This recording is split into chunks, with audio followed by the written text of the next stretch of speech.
Kenapa ya ayam kalau orang nggak ngerekam, nggak berkokok gitu. Begitu mulai nih ngerekam, berkokok dia.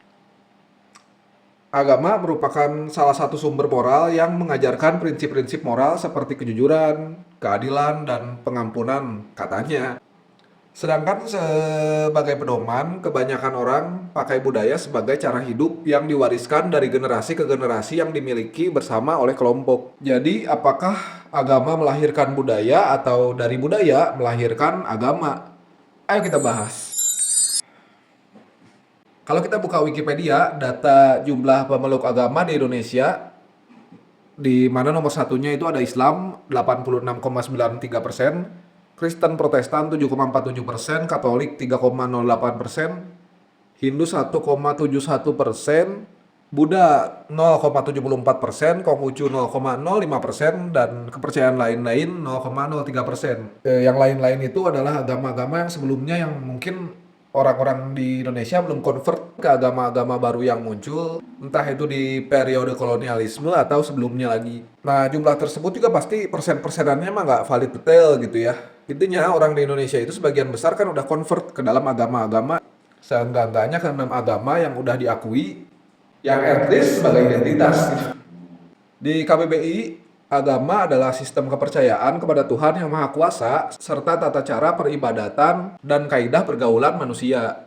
Kalau dalam epistemologi, kata agama itu berasal dari bahasa Sanskerta. A-nya itu tidak dan gamanya itu kacau, yang berarti tidak kacau. Atau A-nya itu tidak atau gamanya itu pergi, yang berarti tidak pergi atau menetap. Tapi agama juga bisa diartikan sebagai salah satu warisan yang diturunkan gitu, seperti budaya juga.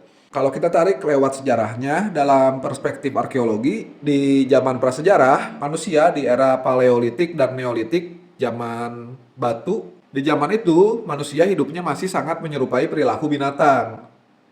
Sampai akhirnya lambat laun manusia mulai menyadari tuh kalau ada kekuatan di luar dari dirinya. Yang akhirnya manusia mulai mencari dan mengidentifikasi yang namanya central power.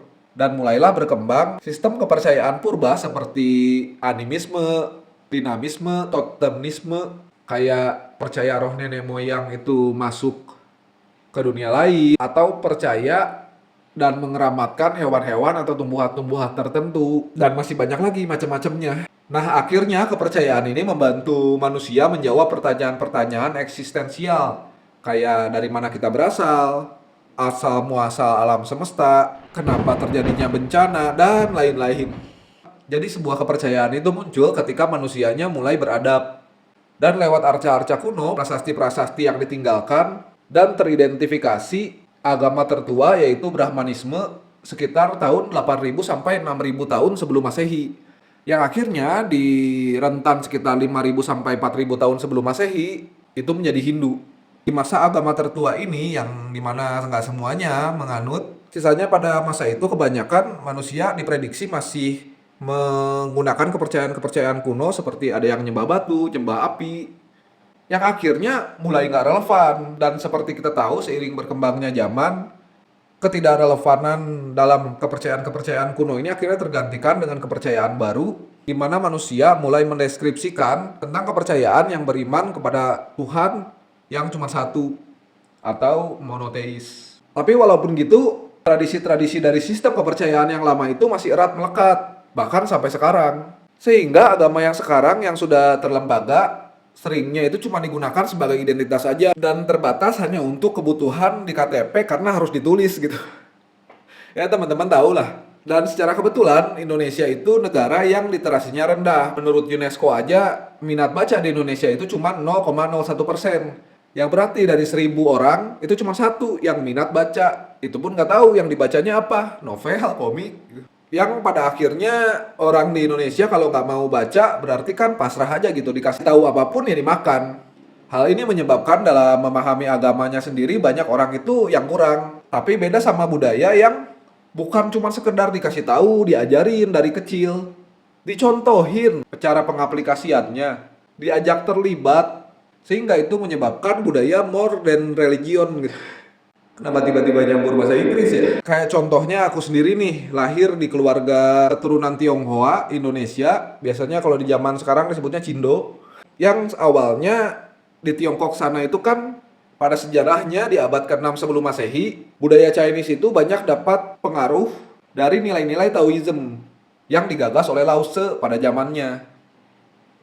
Dan di zaman modern ini sebagai agama peninggalan dari orang-orang di Tiongkok sana yang masih kuno itu dikenal dengan nama Konghucu. Makanya masih ada yang nggak ikutan convert, masih memegang nilai-nilai yang udah dari sekian lama dulu dari nenek moyangnya. Nah kalau di Indonesia sendiri kebanyakan Chinese itu Kristen, entah Katolik, entah Protestan. Ada juga banyak juga yang Muslim, banyak juga yang Buddha, ada juga yang Hindu. Tapi biasanya walaupun udah convert, tetap aja yang dipakai sebagai nilai dasar moral atau kepercayaan-kepercayaan kepada tahayul itu masih berlaku lewat budaya, bukan agama. Ini mah sepengalaman aku nih gitu ya. Nggak tahu lagi kalau ada yang beda gitu. Mungkin kan nggak semua orang sama. Entah ada yang dari suku Batak, Jawa, Sunda gitu kalau teman-teman gitu ya, Padang gitu dan lain-lain, kebanyakan ya sama juga begitu. Nilai dan moral dasarnya yang dipakai itu lebih ke kultur kedaerahannya, dipahami dan diaplikasikan ke sehari-hari dari kecil yang diajarin oleh orang tua itu lebih ke warisan dan budayanya. Bahkan dicontohin, disuruh, kadang malah ada yang keluarganya itu kalau melanggar tradisi, konsekuensinya lebih keras dibanding melanggar ajaran agama. Padahal kan yang seharusnya kalau misalkan udah convert ke Islam misalkan, dalam Islam itu kan harusnya nggak percaya sama perdukunan, syirik, keramalan, ya pokoknya kayak gitu-gitulah. Di Kristen juga sama, nggak boleh percaya itu. Mungkin di agama lain juga, walaupun goib mah percaya, tapi goib-goib yang diturunkan oleh kultur itu kan nggak boleh gitu. Tapi nggak ngaruh, tetap aja ada yang misalkan udah jadi Muslim, percaya primbon gitu, masih ada. Udah jadi Kristen tapi tetap cengbengan gitu. Cengbengan tuh kayak gimana ya ngejelasinnya? Ya cari sendirilah. Ada pokoknya tradisi. Nah, yang harusnya sebenarnya kan kalau misalkan udah jadi Kristen ya sebagai landasan hidup itu kan ikutin Injil atau hukum Taurat, pokoknya Alkitab gitu rujukannya. Kalau misalkan udah convertnya menjadi Muslim, ya berarti kan sesuai dengan akidah dan syariat. Tapi realitanya enggak. Misal kalau di Cindo itu lebih percaya ajaran-ajaran kayak hindari angka 4, pakailah angka 8 karena simbol dari rezeki yang tidak terputus, biar lebih beruntung. Terus kalau misalkan ulang tahun harus makan mie, biar panjang umur. Sedangkan agama sebagai rujukan landasan hidup itu nggak banyak berlaku. Yang misalkan kalau ada orang salah gitu sama kita atau keluarga kita ada yang salah, kan berarti harus memaafkan gitu. Di agama kan memang disyaratkannya untuk dimaafkan gitu. Nggak ngaruh, pengaplikasiannya bukan karena itu. Tapi kalau kultur, di dalam tradisi, kalau misalkan Xinjia itu harus berdamai sama keluarga, harus ngumpul tuh. Nggak boleh berantem, lupainlah semua salah-salah dan masalah-masalah yang dulu-dulu gitu. Ya kayak misalkan lebaran mah tradisinya memaaf-maafkan gitu. Nah itu lebih powerful, lebih dipercaya. Dan kesimpulan itu mah dari pengamatan di pengalaman pribadi aja sih gitu. Mungkin teman-teman ada yang beda dan memang nggak semuanya kayak gitu. Cuman sebagian besar, banyaknya masih kayak gitu. Coba teman-teman yang berasal dari etnis apapun, suku apapun, kayak gitu nggak? Tradisi itu lebih kuat dan dipegang gitu di keluarga dan di rumahnya gitu. Kecuali misalkan kalau untuk ritual atau konfirmasi dalam keputusan tindakan, tata cara dalam upacara gitu kayak pernikahan, perjanjian. Nah, itu berlaku tuh pakai pandangan agama. Tapi kalau sebagai nilai dan moral dari landasan hidup itu enggak atau kurang gitu. Kalaupun iya, kecampur-campur biasanya. Kayak kadang konsep dari kepercayaan kuno yang percaya kepada mistisisme itu ngeblend sama agama yang sekarang sebagai identitas. Yang kalau ditelisik sebenarnya kan agamanya melarang tentang hal itu gitu. Mungkin inilah sebabnya makanya sering banyak fenomena agama dan budaya itu kadang bersinggungan. Iya nggak? Contoh kayak tato deh. Walaupun orang punya tato mungkin aja ada yang alasannya nggak terkait sama kulturasi, beda-beda alasannya. Tapi gimana pun tato itu juga bagian dari tradisi yang diwariskan dari zaman kuno. Ada yang sebagai penanda identitas kesukuan, ada yang dianggap sakral. Ada yang dianggap sakral juga.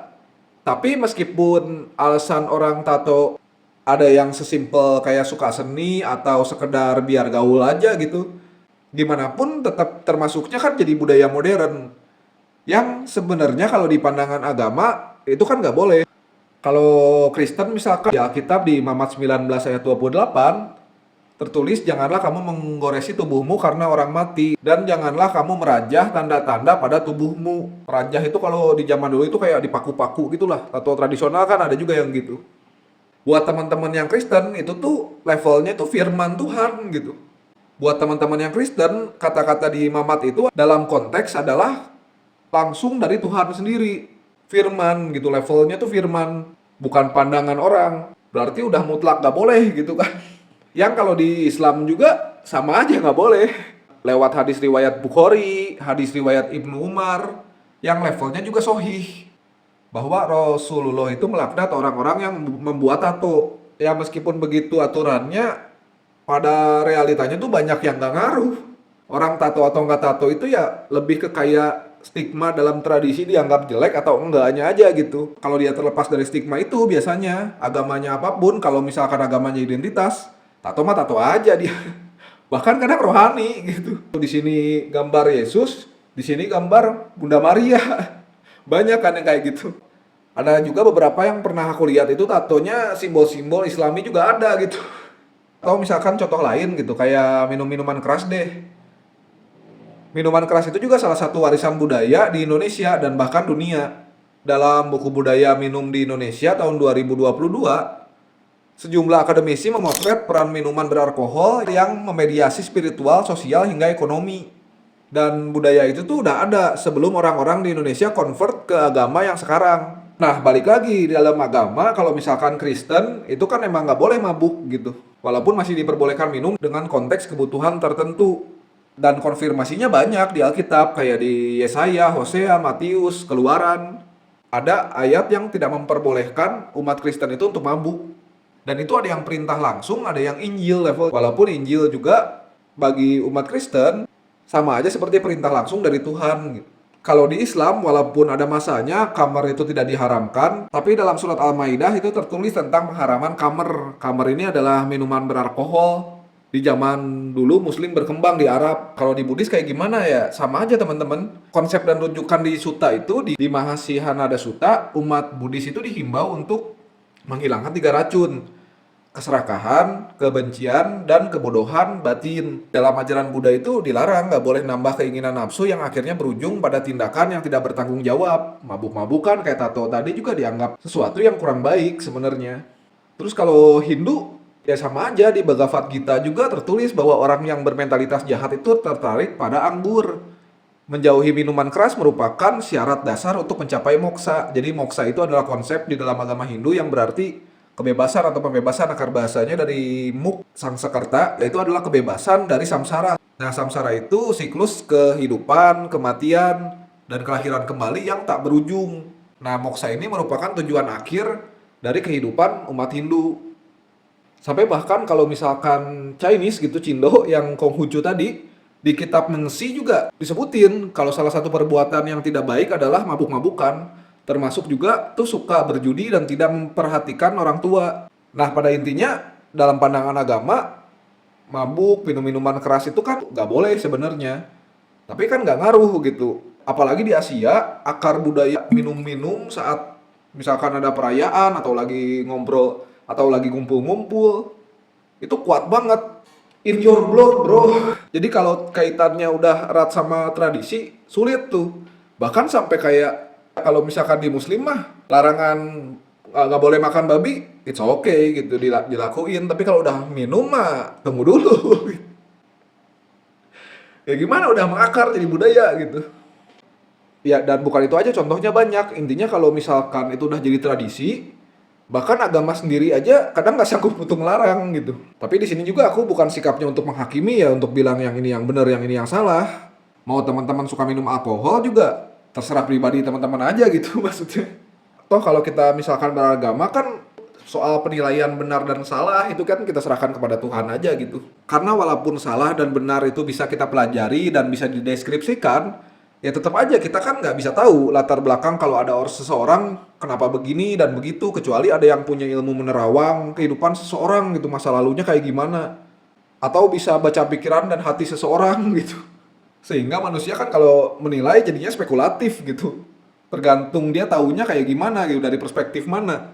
Kalau misalkan kebetulan ada teman-teman yang nonton itu agnostik atau ateis, boleh juga tuh di-share. Apakah ketika memutuskan untuk tidak beragama, tapi tetap memegang nilai-nilai yang diajarin dalam budaya gitu, karena saking kuatnya budaya ini yang udah diwariskan turun-menurun. Nah, itu boleh cerita, aku juga penasaran sih, nanya ini mah, nanya. Atau misalkan ada teman-teman yang kurang setuju, wah enggak, aku mah kalau di rumah mah tetap agama lah nomor satu, bisa juga komentar. Yang sebenarnya aku juga tahu yang dibahas dari awal tadi itu ya nggak semuanya juga kayak begitu kan. Ada juga yang udah enggak gitu, ada memang. Yang walaupun pada akhirnya budaya dan agama itu juga nggak bisa dipisahkan karena agama sendiri aja membawa budaya dari tempat di mana agama itu awal mula berkembang dan terlihat jelas dari atribut-atribut biasanya kan gitu. Poinnya mah untuk nambah-nambah point of view aja, bukan aku bilang ini pasti benar gitu. Nah, aku juga manusia biasa yang punya keterbatasan. Jadi ya udah segitu dulu.